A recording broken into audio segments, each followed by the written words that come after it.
नमस्कार, मी मिताली तामसेटवार, विदर्भ मीडियाच्या मराठी बातमीपत्रात आपले स्वागत आहे। बघूया आजच्या ग्रामीण घडामोडी।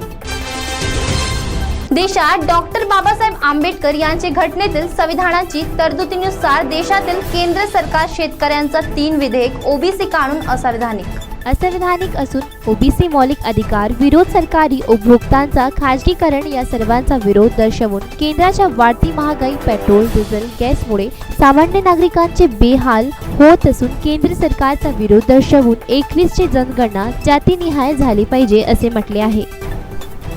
डॉक्टर खुशाल गुप्ते, पूर्व विधायक, पूर्व सांसद, भंडारा लोकसभा, महाराष्ट्र। मैं सबसे पहले तो ये जो 3 कृषि कानून भारत सरकार ने लागू किए हैं उनका विरोध भी करता हूँ और निषेध भी करता हूँ। पार्लियामेंट में जब ये बिल पास हुए उसके बाद में उन बिलों का अध्ययन करके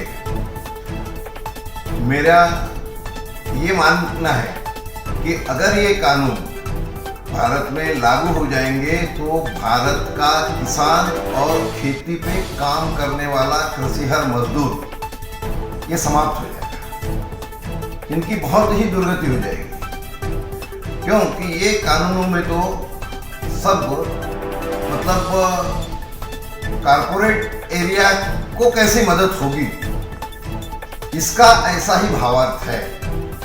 अगर उदाहरण के तौर पे मैं ये कह दूं कि आज अगर कोई सरकार किसी विपदा के समय में यानी किसी चीज की कमी पड़ती है तब भारत सरकार को ये अधिकार है, यानी अभी तक के था या है कि भी वो साठेबाजी को समाप्त करने के लिए उन गोडाउनों पे या वो मतलब स्टोर किया हुआ जो मतलब माल होगा तो उसको निकाल कर वो आम जनता तक के पहुंचाने का कार्य था।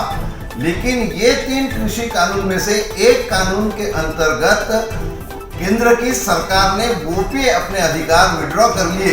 मतलब मुझे तो भारत में विश्व की ऐसी पहली सरकार लगती होगी कि जो मतलब आम जनता के हित की बात छोड़कर कुछ लिमिटेड लोगों के लिए ही मतलब कार्य कर रहे हैं। और इसलिए मैं ये तीनों कृषि कानूनों का विरोध करता हूं। मैं तो उदाहरण के तौर पे समय कम है, लेकिन ये तीनों काले कानून हैं और इन तीनों कृषि कानूनों की वजह से इस देश के किसानों की अधोगति शुरू हो जाएगी। और ये सब अगर केंद्र के सरकार ने ये तीनों काले कानून वापस अगर नहीं लिए, हम जनजागृति करेंगे जिसकी शुरुआत महाराष्ट्र से होगी। और महाराष्ट्र के मैं गोंदिया जिले का हूँ तो पहला टप्पा उसका गोंदिया के कलेक्टर ऑफिस पर, जिला कचहरी पर हम जनशक्ति का, किसानों का, मजदूरों का प्रदर्शन करेंगे। यहाँ से हमारे आंदोलन की शुरुआत होगी। ओबीसी के बारे में क्या कहना वो कीजिए।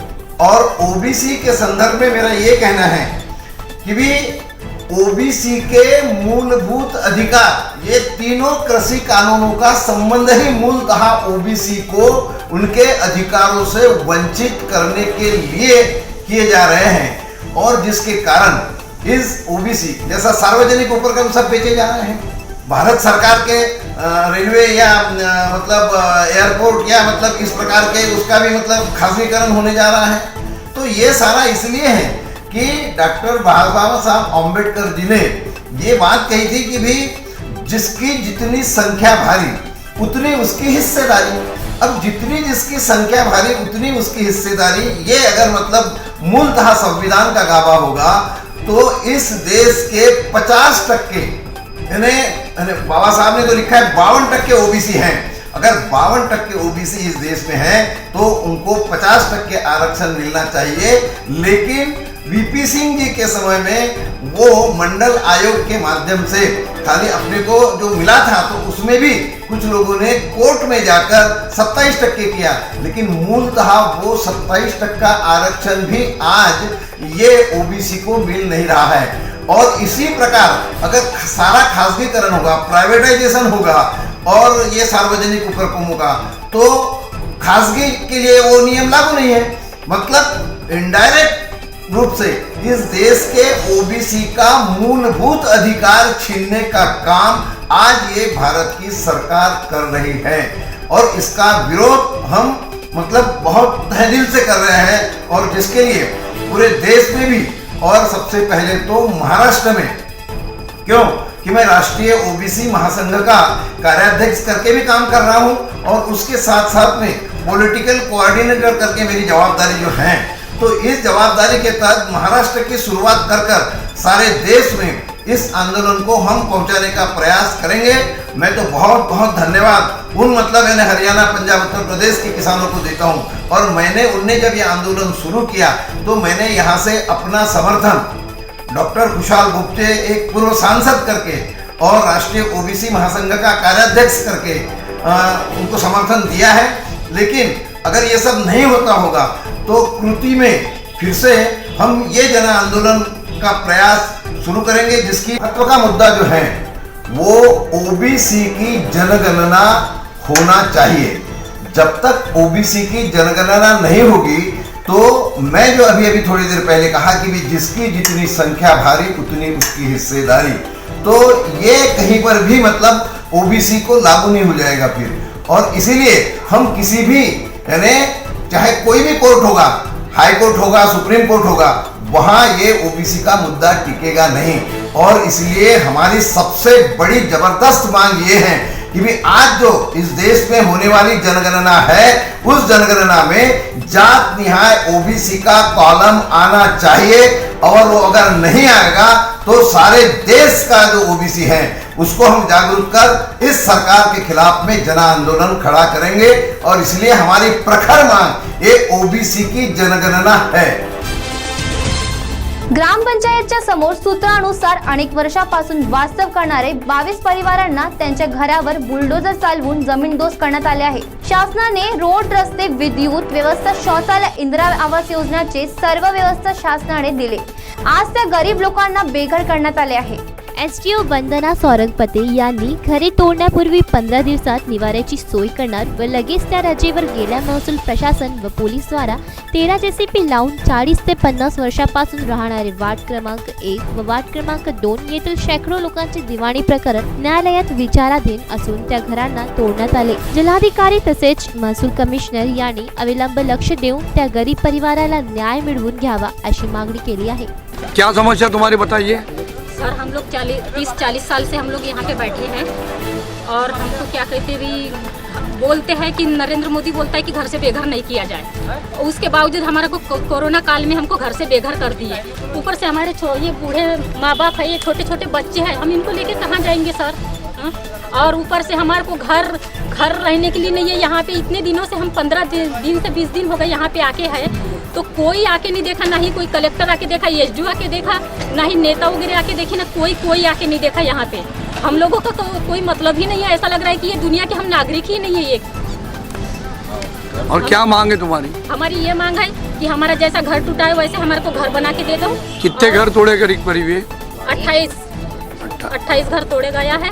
और हम लोगों को सभी की एक ही मांग है कि हमको घर से बेघर किए, वैसे हमको घर जैसा छत हमारा छीने है वैसे हमको छत ला के दे दो। 40 साल से रह रहे हैं हम। अच्छा। ग्राम पंचायत की टैक्स वगैरह भी भर रहे हैं, टैक्स है, रोड है, रास्ते, सब कुछ सारी सुविधा दी गई थी उधर। लेकिन अभी बीच में 15 दिन पहले आके हमारे मकान तोड़ दिए गए। हम लोग घर से बेघर हो गए। फुटपाथ पे ऐसे तंबू तान के रह रहे हैं। हमारे छोटे छोटे बाल बच्चे हैं। ये एसडीओ मैडम ने हमको आश्वासन दी कि मैं 8-4 दिन में कर देती तुम्हारा सुविधा करके, लेकिन हमारी तरफ कोई ध्यान नहीं दे रहा है बिल्कुल। नहीं सरकार ध्यान दे रही, ना कोई ध्यान दे रहा है। छोटे छोटे बाल बच्चे, अगर उनको कुछ हो गया तो इसका जिम्मेदार कौन रहेगा? बूढ़े हैं, ये सब बूढ़े हैं, ऐसे बूढ़े लोग हैं, क्या होगा हमारा कोई अस्तित्व नहीं है, समझ लो। छोटे छोटे बाल बच्चे हैं, क्या करें ये समझ नहीं आ रहा। कोई सुनने को तैयार नहीं है हमारा बिल्कुल। बताए थे, उन्होंने बोले थे हम तुम्हारी सुविधा करके देंगे घर की। कौन कौन थे यहाँ उस टाइम पे? क्योंकि ऑफिस में गए थे हम लोग एसडीओ मैडम के। अच्छा। उन्होंने बोले थे और मैं देखती हूँ, बोली तुम्हारी जगह कहीं थोड़ा सा करती हूँ सुविधा, बोले, लेकिन कोई नहीं सुना हमारा। ये जो जेसीबी से तोड़ना है उस टाइम पे कौन कौन हाजिर थे यहाँ? उस दिन कोई नहीं था। एसडीओ मैडम भी नहीं आई थी, हमारे तहसीलदार वगैरह कोई आए थे तहसीलदार थे शायद, नहीं तो कोई नहीं आया था। पटवारी थी, तो ये पूरा उद्ध्वस्त करके चले गए। दोस्त करके चले गए पूरा, किसी ने कुछ नहीं सुना। एयरपोर्ट के कर्मचारी थे कुछ। तुम्हारी मांग क्या है? हमारे क्या, हमारा घर मिलना चाहिए। छत सबसे बड़ी ये है, समझ लो, रहने के लिए छत की जरूरत है। छत नहीं रहेगा तो आदमी जी नहीं सकता। कहना यही है साहब, क्या बिरसी एयरपोर्ट में पहले छोटा एयरपोर्ट था, उसके बाद उड्डयन मंत्री प्रफुल्ल भाई पटेल बने तो डेवलपमेंट के काम एयरपोर्ट में चालू हुए। एयरपोर्ट को डेवलप करने के लिए जो गरीब बैठे थे 40-45 परिवार, उनको नेस्ता नाबूद कर दिया गया। 24 तारीख के दिन 13 जेसीपी, एसपी साहब, एसडीओ मैडम, तहसीलदार जी, पटवारी मैडम साथ में आके हमारे पूरे घर तोड़ के चले गए। तब से हम लोग ये ऐसे खुले पे रह रहे हैं। काटे बिच्छू, रात बेरात जाना आना, ये सब हमारी तकलीफ़ें हैं। इस तरीके से उसके पहले हमको एसडीओ मैडम ने 2 दिन पहले ऑफिस में बुलाई। एसपी साहब थे, एयरपोर्ट अथॉरिटी के साहब थे और हमारे वकील साहब और हम लोग थे। तो हमको एसडीओ मैडम ने बोली, यांना तोडा, घर तोडण्यास सहकार्य करा, तुम्हाला 15 दिवसाच्या आत तुमच्या राहण्याची व्यवस्था आम्ही करून देऊ। 15 दिवस झाले। 15 दिवसापासून आम्ही एसडीओ मॅडमच्या ऑफिसमध्ये 2 दिवसाच्या आड 3 दिवसाच्या आड जात आहोत। आतापर्यंत आम्हाला कसलाही अच्छा, जिस टाइम ये तोड़ने आए थे तो कौन कौन आए थे यहाँ पे? इस समय में आए थे तब एसपी साहब थे, कलेक्टर साहब थे, तहसीलदार साहब थे, पटवारी मैडम थी, एयरपोर्ट अथॉरिटी के बड़े अधिकारी थे, 13 जेसीपी थे, पुलिस प्रशासन सब था। हमको कोई भी तरीके का मौका न देते हुए हमारे घरों को तोड़ना चालू कर, सामान निकालने भी नहीं दिए। तुम्हारी क्या मांग है? हमारी मांग है, जिस तरीके से हमारे घर तोड़े गए हैं उसी तरीके से हमारे घर दोबारा बना के दिया जाए। नागपुरातील वाढत्या कोरोना रुग्णांच्या संख्येवरून प्रशासनानं मोठा निर्णय घेतला आहे। येत्या 15 मार्च पासून ते 21 मार्च पर्यंत नागपुरात कडक लॉकडाऊन जाहीर करण्यात आला आहे। नागपूरचे पालकमंत्री नितीन राऊत यांच्या अध्यक्षतेखाली आज नागपुरातील वाढत्या कोरोना रुग्णांच्या पार्श्वभूमीवर बैठक झाली। बैठकीनंतर नागपुरात लॉकडाऊन करण्याचा निर्णय जाहीर करण्यात आला आहे। लॉकडाऊन काळात विनाकारण फिरणाऱ्यावर कडक कारवाई करण्यात येणार असल्याचेही जाहीर करण्यात आलं आहे। लॉकडाऊन काळात नियमाचं काटेकोरपणे पालन करावा आणि प्रशासनाला नागरिकांनी सहकार्य करावं असं आवाहन नितीन राऊत यांनी केले आहे।